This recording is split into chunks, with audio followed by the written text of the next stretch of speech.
నిజామాబాద్ జిల్లా బాన్సువాడ పట్టణంలోని పంచాయతీరాజ్ కార్యాలయంలో ఉద్యోగులు నిర్లక్ష్యంగా వ్యవహరిస్తున్నారు. పీఆర్ ఆఫీసులో ఉదయం 10 గంటలైనా అధికారులు రాకపోవడంతో కార్యాలయానికి వచ్చే వ్యక్తులు అసహనం వ్యక్తం చేస్తున్నారు. ఇక ఉదయం 10 గంటలకు వచ్చే ఉద్యోగులు 12 గంటలైనా రాకపోవడం ఇష్టానుసారంగా విధులు నిర్వర్తిస్తున్నారని ఆరోపణలు వస్తున్నాయి. వేలాది రూపాయలు జీతాలు తీసుకుంటూ నామమాత్రంగా విధులు నిర్వహిస్తున్నారనే ఆరోపణలు ఉన్నాయి.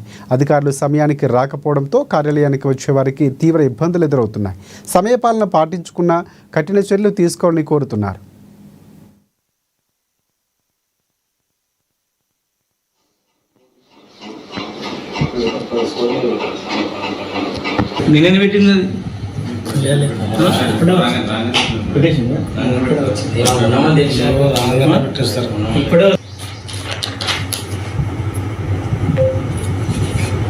నేను వచ్చే టయానికి మా ఆఫీస్ లోపల అనాథరైజ్డ్గా 3 ఉన్నారు.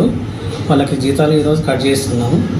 ఇలా అలాగే మిగతా సిబ్బంది కూడా సమయపాలన పాటించాలని వాళ్ళకి ఒక సూచనలు జారీ చేయాలి. నేను వచ్చేవారికి 11 అవుతుంది. వాళ్ళకి ఏమైనా మెమోలు జారీ చేస్తున్నాం సార్? మెమోలు జారీ చేస్తున్నాము. చెప్పండి సార్, ఏం జారీ చేస్తున్నారు? ఈరోజు జీతం కట్ చేస్తున్నాము. తర్వాత మేము ఇక్కడ నుండి మళ్ళీ